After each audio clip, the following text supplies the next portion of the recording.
The idea of talking to strangers is daunting enough, let alone talking to strangers about God. One of the things to realise that's helped me is everybody's on a journey and you don't know where they are. If you're friendly with people and you talk to people, that basically something pops into your head and then you've got the choice, am I going to say it or am I not going to say it? What's the significance of using questions when you're sharing your faith? Questions encourage you to have a conversation rather than just a one-way monologue. You might ask, do you have any spiritual beliefs?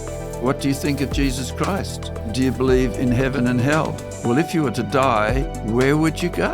And when you start, it's actually a lot easier than you think. I think a lot of us find that to be the most daunting part. How do you start a conversation about spiritual things?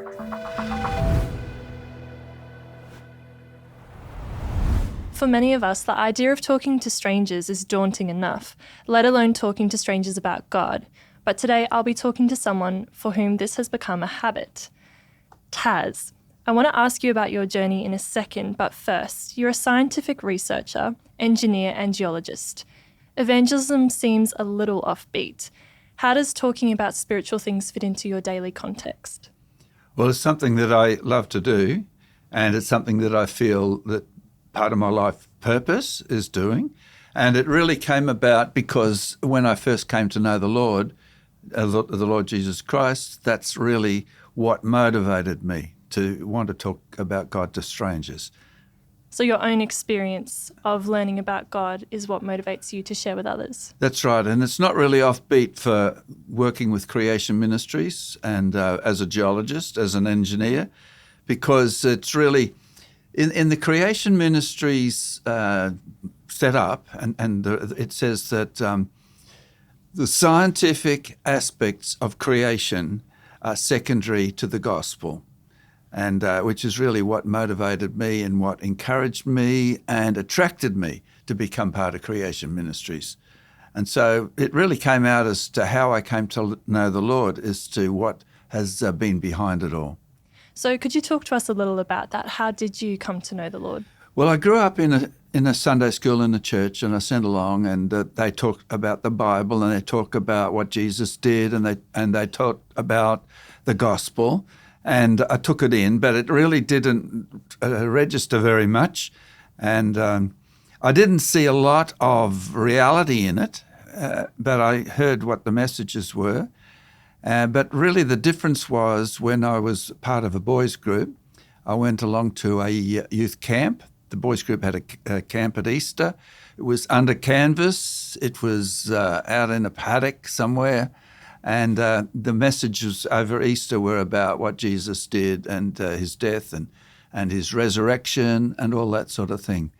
And I think I was particularly ready for it at the time. I was about 14. And a lot of us boys were impacted by the messages, and it was a real move of God, you could say, at that camp. Many boys gave their lives to Christ, as I did, and the boys were talking about spiritual things. We were praying with the officers, praying in our tents, and it was just an amazing time in my life, which really made a huge difference. Mm. So you went to a camp, you heard the gospel, and you responded to that. How was it coming back from the camp, coming back to a school environment, your daily environment? How was that transition for you? Well, I had some experiences beforehand of hearing preaching and that sort of thing, but when you come out of that situation, you very quickly fall back into your old ways. But I didn't want to do that this time because it was such a reality. So I came back Tuesday after Easter. It was at school, and I was as we were waiting to do our normal parade. It was a state school. One of the guys came up to me and he said, "Hey, what did you do over Easter?" And you think you can give a bland statement, "Oh, we went on a camp, it was good," or something. But I thought, I'll tell him that I gave my life to Christ, which I did. I told him that, and he sort of looked at me, smiled, and says, "Oh, cool," and off he went. But when I came to the parade, everybody was asking, "Hey, Tas, what did you do over Easter? What is this I hear about you?"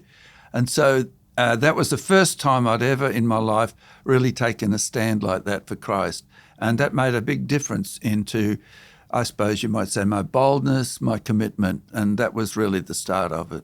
Cool. So You started sharing your faith when you were 14. How did that evolve from there? Did you share more in school or more once you got out of school? Well, I used to, I didn't really know how to do it because not a lot of people in those days, even today, I don't think a lot of people go around sharing about Jesus to their friends. And so you don't see how it's done or ways that it can be done. So I just thought that it would be important to sort of try to argue with people and teach them and tell them what was right and where they were wrong. So I used to be involved in lots of arguments about religion with people. So that's the way it came for me. And I thought that if I could do better arguments, that I'd be more effective. But in effect, what it did is sort of ends up driving a wedge between you and other people. So the arguments actually pulled you and your friends further apart rather than bringing you That's right. together. And I used to sort of read up about, I'd find that they were certain denominations, so I'd read up about the denomination and find out why that denomination was wrong, and then I'd come back and share with them about that. And after a while, you realise this is not working, and so you lose your enthusiasm. And I think a lot of people are in that aspect, really. They think that in order to share about God, you've got to be able to argue to people and to be able to convince people, and the people don't want to go down there. So that's the way I was for a little while. So what changed for you? How did you get from that place to a place where you're weekly sharing your faith with people?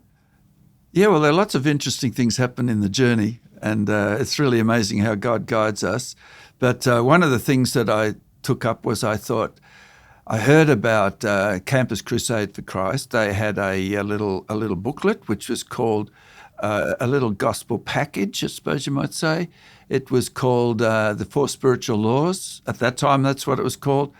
And so I learned about that and I practiced that, and I'd go through this little booklet and learn it to myself. And the idea was just when you meet somebody, you're supposed to say, hey, have you heard of the 4 spiritual laws? And if they say no, well, you say, well, let me show you. And so you'd open up the booklet and show them. Well, it was difficult because it never fitted into the conversation. It just seemed so sort of random, left field. And people, even if you had an opportunity to open the booklet, people would sort of glaze over after about, 30 seconds or something like that. And so looking back, I realized that was helpful in that it got the gospel into my head, but it wasn't a really good way to go about it. And so, that was a package, that was a gospel presentation, and I looked at a few different ones, and I do think they're useful, but that's not the way that it works for me now. So it wasn't as helpful because you were sort of forcing it into the conversation rather than it naturally coming out of a conversation. That's right. You're always thinking, how do I start this? How do I get this to work? That's what you're thinking. And then you're trying to manipulate it in order to sort of be able to bring it into the conversation. There was another presentation that I learned, which was called the 3 Circles. And it's quite a lot of people know about that. And I think that's a very good presentation, where you can make a presentation in 3 minutes, and it's a very powerful presentation. And one of the things that I like about it is it really goes back to creation. It talks about creation and what went wrong as far as after creation, a good world that's been spoiled by sin. So it talks about that. But again, it's a matter of finding an opportunity to present that. So that was another presentation, which I find is very useful, but which I don't really use a lot. If it may come up, but usually it doesn't. A conversation has to be a conversation. So do you find that there is one presentation of the gospel that's your favourite, or do you just have a whole bunch of them in your toolbox and you bring them out at different times? I got a bit of a few in the toolbox, but you do get to know certain lines that you can use. And in that regard, another one that I learned was called Share Jesus Without Fear. And the difference about this presentation is that it teaches you to use questions. And that's something that I've not been taught.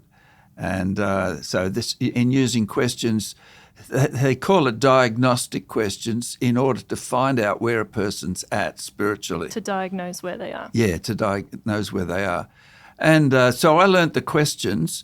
And I remember when I was, looking at a video with doing the training, the guy would go through the first question and he spoke the first question and then he said, keep your mouth shut. And that was a new idea for me because I had the idea that we're involved in making the presentation and doing the teaching and so that people will learn and they will know all that we know. But the idea is that you ask the question and then you let them speak. And you listen to what they say and you might ask other follow-up questions like, do you mean this or what did you mean by that? And so you get them talking. And there's a number of questions that he had. One of them is, do you have any spiritual beliefs? That's another one. And I found that is a very useful question. You can drop it in almost anywhere. There's often opportunities that come up that you can use it. Another one, what do you think of Jesus Christ? Another one, do you believe in heaven and hell? And another one is, well, if you were to die, where would you go? Would you go to heaven? And so that came up. It was just actually recently that I was getting my driver's license renewed and I gave my form to the lady and she was checking it out and she said, are you still at this address? And as we got talking, it came up that her mother had died recently. And so I said, I'm sorry to hear that. And so she's telling a little bit about the funeral and all that sort of thing. She was a very talkative lady. And I said, that brings up this thought came to my mind, which because I'd learnt the question, it popped in there. And you think, am I going to say this or am I not going to say this? And then it came, well, that brings up the question, do you believe there's a heaven and a hell? And she said, I'd like to think there's something nice out there, And then I said, that brings up the next question. If you were to die, where would you go? Would you go to heaven? And so we're in the middle. I'm doing my driver's license application. And so that was very interesting. And I ended up giving her a little Bible, which has got the plan of salvation in the back of it. And she was so grateful to receive this. So that's, again, how it just happens in a conversation. I wasn't pushing something on her. It just came out of the conversation.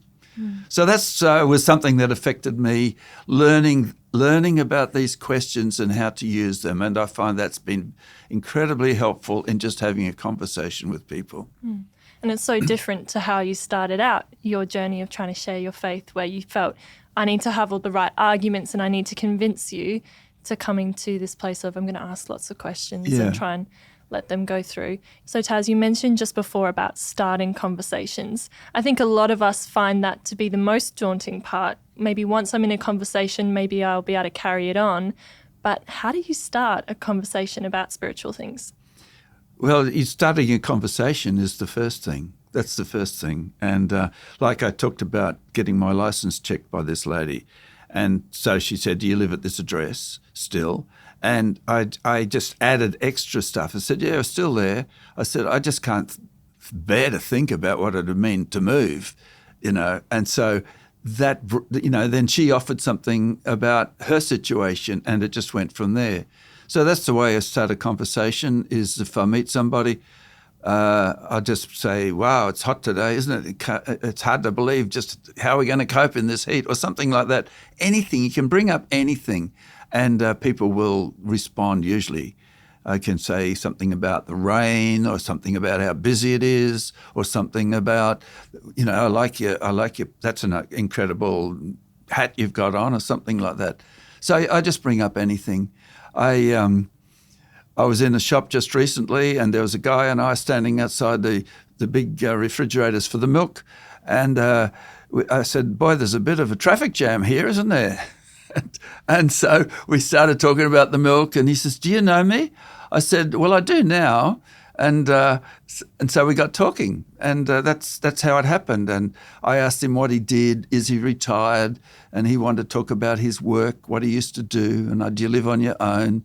And yes, he lives on his own. And so I just talk about anything like that. And And it just came up what he used to do. He was an engineer. I said, I used to be an engineer. I used to work as that. But now I'm a geologist. And so then we talked about that. He says, my son's a geologist. And I said, well, I actually write articles about geology. Do you like reading? He said, I love reading. I said, well, I got a magazine here which I'm involved with. It's got geology articles in it. Have a look at this. So I showed him the magazine and he said, wow, my son would love that. And so I said, well, this is an old copy. You can have one if you like. And I gave him a copy and he's thrilled to get it. So it's not really about God. It did talk about God. I mentioned creation and that sort of thing. But we didn't go down the way of salvation and all that sort of thing. The good news is in the creation magazine, but he just was very pleased to get it. And so I find it's amazing how that happens, to have it on you, to be able to pull it out and show it to them. And very often, probably 8 or 9 times out of 10, they'll be very pleased to receive it. That's really interesting because in both those stories, you had either a Bible or a creation magazine on you to be able to share with that person. How long have you been carrying around Bibles and creation magazines, and do you do that all the time? Well, I started carrying around Bibles after I joined the Gideons. The Gideons is an organisation that aims to see people come to know Christ as Saviour, and they put Bibles in hotels and motels. They distribute them at schools and to police academies and that sort of thing. Plus, they're encouraged to buy personal copies and offer them to friends and people that they meet. So that's just a challenge that you receive. So that impacted me in that ringing up schools, talking to the administrators at schools, visiting hotels, knocking on the door, talking to the managers of the hotels. That brought my Christian faith out of the closet, out of the walls of a church, into just the daily, the streets and the daily businesses and that sort of thing. So it gives you courage. And to start with, that's a bit daunting. And other people that are in the same organisation that join, it's all volunteers, but they say the same thing. They said, this was a bit outside my comfort zone. That's what it is when people first join. And but by encouraging one another, you get used to it, you get used to being relaxed about it and just being just part of the normal conversation. And so when you're offering a Bible, how am I going to give a Bible to somebody? What do I say? How will I do it? Will I say it this way or will I say it that way? And it's all going on in your head about this big deal of giving somebody a Bible. Will I give them this one? Anyway, eventually you get used to just doing it, and you don't do anything very special, actually. I often will say, hey, have you seen one of these before? And they say, what is it? It's a Bible, So it's, you know what I mean? So it's just straight out, and so it just comes up like that. And usually there's no problem at all. Generally there's no problem with it, with doing this with people at all.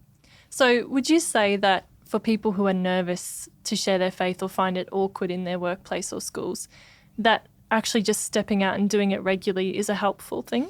I think it's really helpful. Just stepping out and being friendly and learning how to have a conversation with people, I think, is very good. We were encouraged to do that at church. I know the minister, when I was in my 14, 15, 16, that sort of an age, he would encourage us to have conversations with people that we'd not met before. And so I would do that because they asked us to do it. And the thing is, you start a conversation, hello, how are you, what are you doing? And then you very quickly run out of things to say. And you're sort of sitting there, how do I get out of this? You're thinking to yourself. And so you learn like lots of little tricks and that, not tricks, I suppose, but lots of little things you can do. You can sort of see another person walking by, say, hey, come on, I want to introduce you to so-and-so, and you introduce them, and then you leave. And so those are the sort of things you can do to help you improve in your way of having a conversation with people. What other tips would you have for people that are wanting to start conversations with the people around them? So you've said be friendly, ask questions. What else can people do? Well, I think when you start out on the day, like often you don't even think about, sharing something for the Lord. And I remember the Apostle Paul said, pray for me that I will, will take advantage of every opportunity. And so I think that's often you go out and you think, oh, well, Lord, I'm your agent today. I'm available. You can use me any way you like. I remember praying that. I was just walking down the road, just down this path, and as I prayed that, a guy was coming the other side, and he looked at me and says, hey, do I know you? So we had this quite incredible conversation, and I only just prayed like that, and it's amazing how it works. So it brings it to our attention, and there's always situations in our life where there are opportunities. People think, oh, you're lucky, you get opportunities. But there are always opportunities. The people that you meet in the shop, the people in the queue, paying your bills, the people that serving that are there, the people in the McDonald's. Everywhere you go, there's opportunities. The people that knock on your door, the telemarketer that rings up that talks to you. So a lot of people will say, you know what I do to telemarketers? I just hang up on them, And I think, well, there's a human on the other side, and so I just asked the Lord. So do they know you? So I've had opportunities where I bring something up, and there'll be conversation will open up, and I've ended up praying with people who ring me up as a telemarketer, which is quite interesting. So it's amazing. And the thing is that's what Jesus said, as you go into all the world, you preach the gospel. And so I found that has been very exciting, the way that it works out. So making yourself available every day, whatever you're doing, being available and open to the fact that God might use you. That's right. And I find that if you're friendly with people and you talk to people, that basically something pops into your head, and then you've got the choice of, am I going to say it or am I not going to say it? And there's part of you which will say, don't say that, don't be a stupid idiot, and say that, and so there's this thing that comes into your head. And so you realize that there is a battle that goes on inside of you every time, and so you say it, and I call it like dropping a stone, a pebble into a pool, and you drop it in and you don't see where the ripples go. And so, rather than trying to control the situation, control the conversation, which is what I used to try to do, I used to try to do it to get the 4 spiritual laws in and come to a certain conclusion. I don't do that anymore. This thought comes, I drop it into the conversation, and I just stand and watch to see where it goes. And it's it's in a way like seeing God move. That's the thing that's exciting. And after the conversation, you come away thinking, wow, how did that happen? So it's not you being in control. It's you feel that God is in control. Amazing. I wonder if you could tell us some of your favourite stories over the years of where you have stepped out and where you have said the thing or prayed for someone, and there has been an incredible response to that. Yeah. So, well, one that comes to my mind is I had come home after being away for a weekend or a week or something like that, and I hopped in this cab. I wasn't particularly feeling very sociable at that time, but the cab driver was sort of saying, so how are you doing? Where have you been? What's been going on? So he was very talkative, and I could see that he came from some Middle Eastern country, and but I wasn't particularly interested in talking to him, but I decided that I would. And so I was asking him how long he'd been driving a cab, and he said, not very long. He said, what have you been doing? I said, well, I'm a geologist. I talk about geology. He says, I'm a geologist too. I just lost my job as a geologist. They put, the company put a lot of people off. That's why I'm driving a cab. And so we talked about that, what he did, and then I said, so how are you coping now that you don't have a job as geologist? He says, well, it's really hard. It's hard to pay the rent, and he's talking about all the troubles that he was in. And I said, so tell me, do you have any spiritual beliefs? So which sort of just fits in, doesn't it? Mm-hmm. Because I said something like, do you get do you get stressed about this? And he said how stressed he was. Do you have any spiritual beliefs? He said, oh, yeah, I'm a Muslim. I said, I thought you might have been because you mentioned you came from Morocco. And tell me, I said, I'm a follower of Christ, and so you follow Allah. So tell me, when you've got problems like this, do you ask Allah to help you? And he said, oh, no, you wouldn't ask Allah to help you. You know, what will be, will be. Allah, what Allah wants to do, Allah does. I said, well, I follow Christ, and when I have troubles like that, I ask him to help me, and he always does. And he said, oh, yeah, he's one of our prophets. That's Isa. He's the latest revelation, you know, so, you know, the Bible's old. It's all been changed, but Muslims now, we've got it right. And so it all set it up. We could have a great argument about religion, you see. And I avoided that. I said, and I just made some comment, and I said, did you hear the story about? And I told him a story. So distracted from the argument, and we went on, and I shared more testimonies and that. So when we arrived at my home, I talked about Creation magazine, but when we arrived at my home and we got out, I got out a Bible. And I said, this is a little Bible. I talked about that, and I offered it to him, and he was so pleased to receive it. And then I offered him a magazine and it got about geology, and he's so pleased to receive that. You could see he was so grateful to get it. So there's a seed that was sown. Who knows where it will go? But I think when he left, you know, I think it was a good experience for him. He felt like somebody cared about him. Mm. And so that was a very amazing conversation in my way. In my experience. And again, just how it opened up.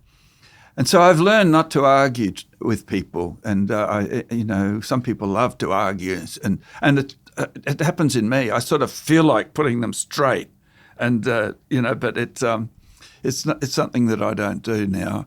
And I just try to, in a way, sort of get onto something else, which is going to lead into something more positive.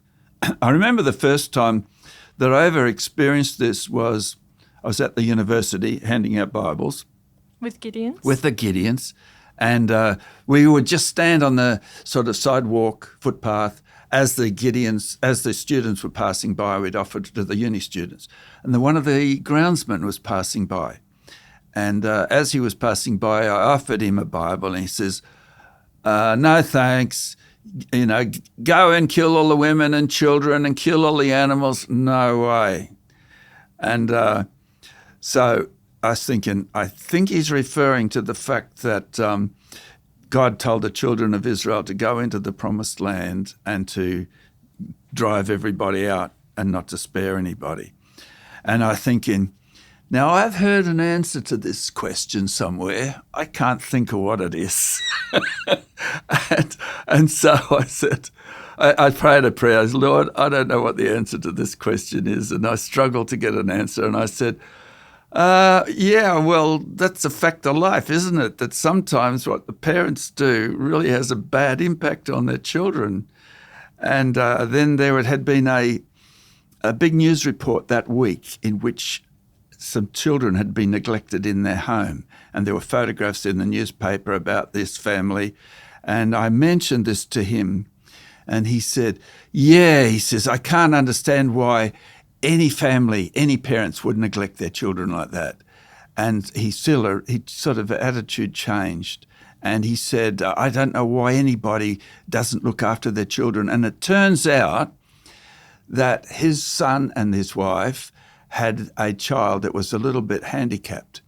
And he was really upset that he didn't think his son and his wife was doing enough for his grandson to help him to sort of improve and get and do things better and to sort of manage better. And I listened to him, what he said, and he went on about this. And then I sympathized with him.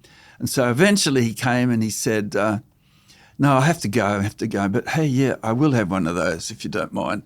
So he ended up taking the Bible and off he went. And I'm thinking, well, I didn't know what the answer was, but if I had known the answer, we probably would have had an argument, if you know what I mean. So that's sort of how it works. That was my sort of experience of God actually guiding me in a conversation. And in all the stories that you've shared, it's been you listening and you caring for that person that seems to have turned them around. Do you find that most people that you speak to are open to sharing what they're going through if you will listen to them? Sometimes they are. Like sometimes you can share with somebody and it might take 30 seconds, a minute. I might just meet someone, get saying, and nice day, hey, do you like reading? I've got a magazine if you'd like to read. And if they're keen to read, they might say, yeah, I love reading. So you might like to read this. So they'll take it in that time. But other times I've had situations where the conversation's gone on for an hour, where somebody's just shared something, what you've been doing. I've been visiting my sister. We haven't spoken for 20 years. And there's been something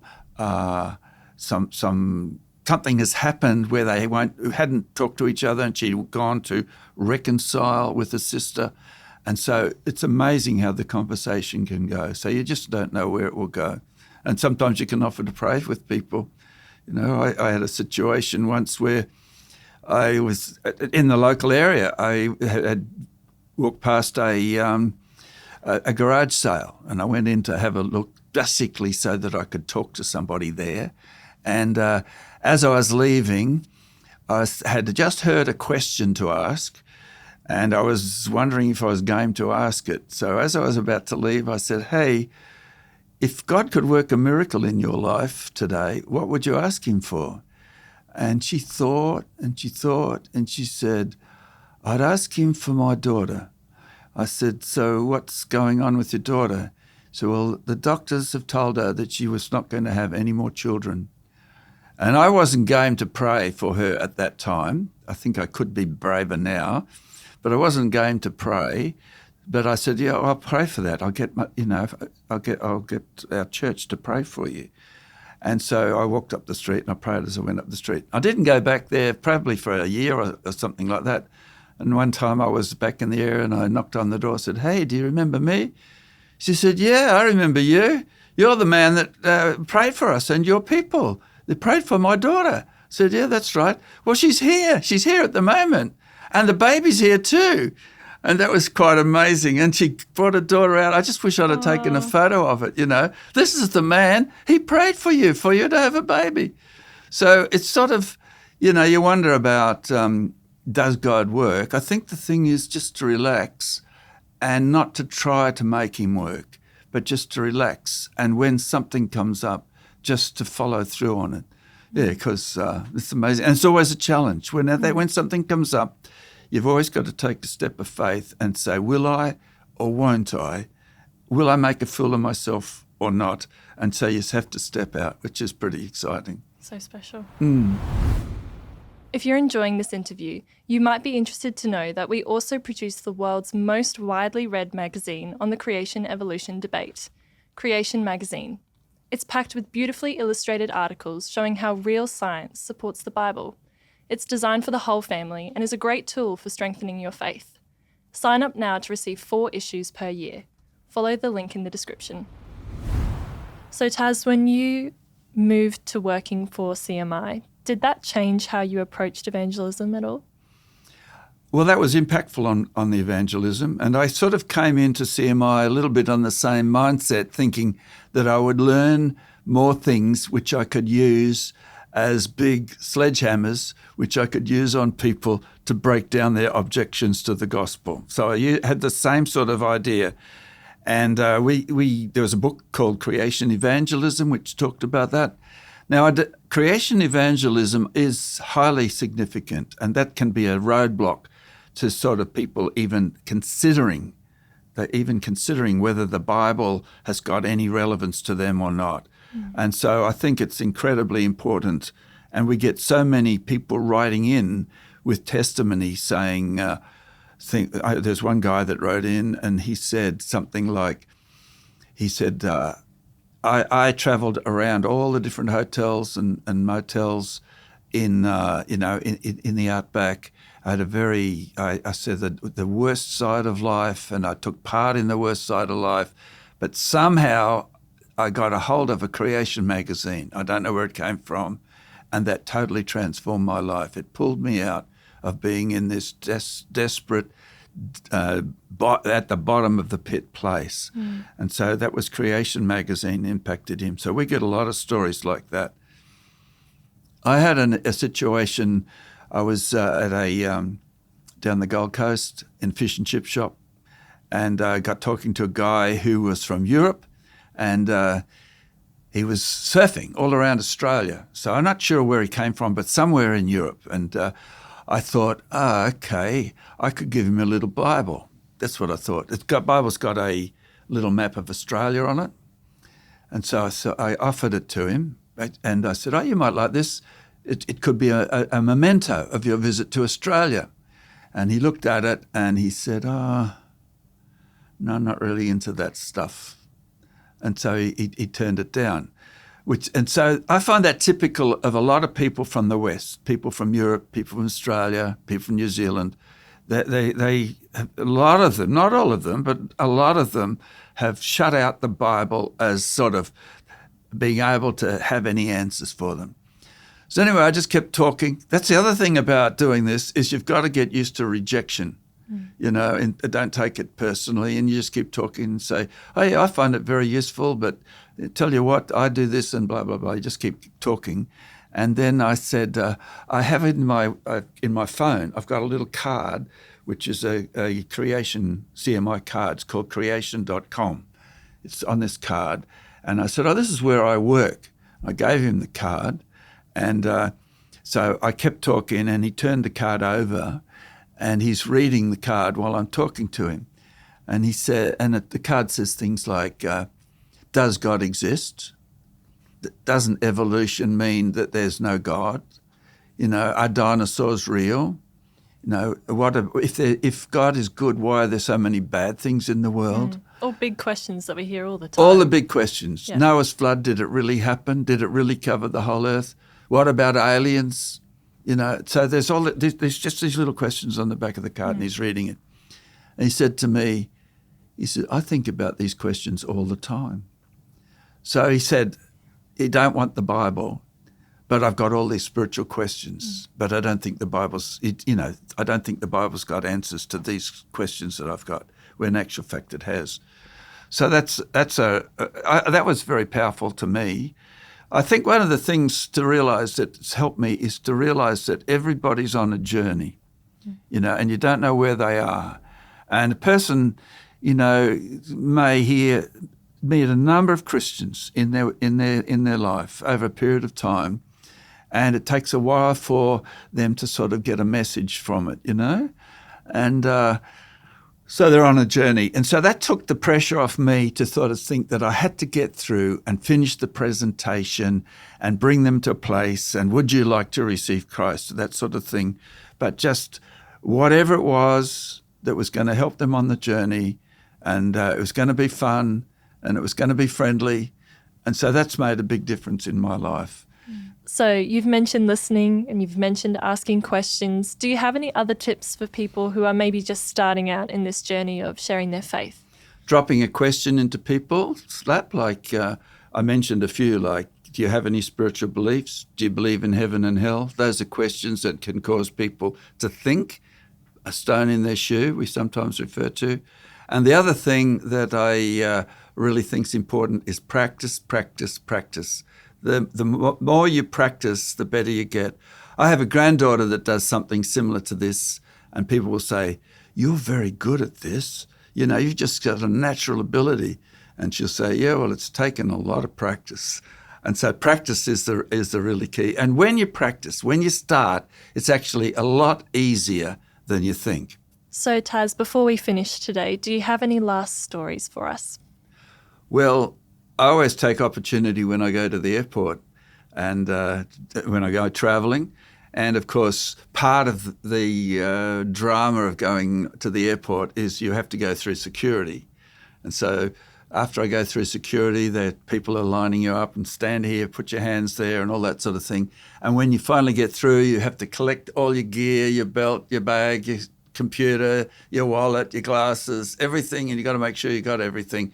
And then when you're finally through, often somebody will come up to you and say, can you just come over here a minute, please? And they'll want to test your bags to see if you've got any explosive powders and things on it. So I don't really mind doing that. And I might say something like, oh, wow, the security here is incredible. Can anybody just come through, just walk through? Or does everybody have to be tested? Oh, yeah, everybody has to be tested. We just want to make sure that everybody's safe. I said, there's a question about this that I always think of when I come through. And I don't know if you got the answer to this, but I just wonder, with security like this, wonder what sort of security they've got in order for somebody to go into heaven. That would be incredible, wouldn't it?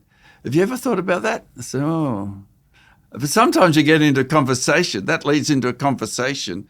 And they want to keep talking. And so you can see they want to keep talking. But you can't offer them anything because people will think you're trying to bribe them.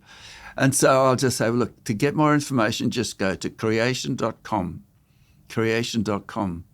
And they'll say, what was that again? Creation.com. That's where you can find answers to these sorts of questions. And they will be very, very glad to be able to get that. And so it's quite another exciting thing about making life interesting instead of boring. So you've mentioned creation.com, but something else that you've talked a lot about today is the Creation magazine. It's something that you use quite a lot. I was wondering if you could tell us a little bit more about that. Well, Creation magazine, it answers the questions that people in our culture have. So people have written off the Bible, have written off Christianity because they think evolution has proved that the Bible's not true. And if people are sort of wondering, okay, where do I get more information on this? That's where the magazine comes in. Because it's not just about one thing. If somebody might have one sort of question answered a little bit, but they think, but what about this? What about that? There's a whole lot of things in a person's mind that they are wondering about and puzzled about. And so that's why I like to use the magazine. It's colourful, the articles are short, and so people, when they get it, it covers all the main topics that are likely to be in a person's mind. And so that's why Creation magazine, I think it's such a valuable tool to be able to give to people. So if there's anybody that's interested and wants to sort of reach out to people and to be able to spread the gospel, they can get Creation magazine, and particularly if they get a subscription, they can then hand it on to their relatives, or their neighbours. So that's a really good way of doing that, and we hear good news about that. And another way they can do it is that they can get back issues, which is what I do. Back issues, which are very cheap. You can buy them in bulk and not expensive. And so that's what I use when I put them in my little bag and go out and to meet people. And if you're interested in getting a Creation magazine subscription or the Creation magazine back issues, the links to those will be in the description below. Thank you, Tas, for your time. It's been great.